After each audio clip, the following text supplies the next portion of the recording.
Des volets définitivement clos au rez-de-chaussée de ces immeubles. Des maisons à l'abandon. Le quartier de l'Aiguille à Trèbes porte encore les stigmates des violentes inondations de 2018. Cette fois, la tempête Gloria était annoncée, ce qui a permis de mieux s'organiser et de rassurer la population. La mairie nous envoie les messages et nous téléphoner pour dire de ne pas sortir, de rester à la maison. Non, moi je suis content.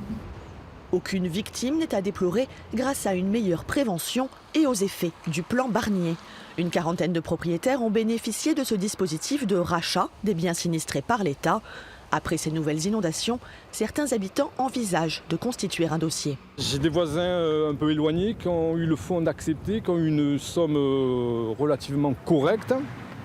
Et je pense que quand on a un risque comme ça, on est trop près d'une rivière qui est souvent en crue et aujourd'hui ça se répète assez souvent. Donc on est angoissé chaque fois, moi j'ai envie de partir.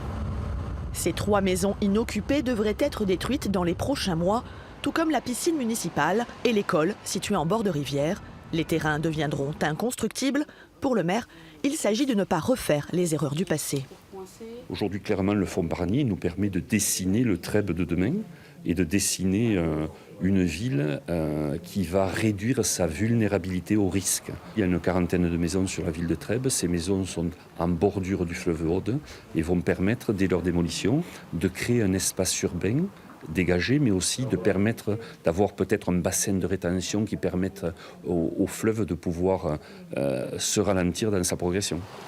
Repenser la ville, l'adapter aux risques liés à la rivière, c'est tout l'enjeu des prochaines années pour éviter de nouveaux drames.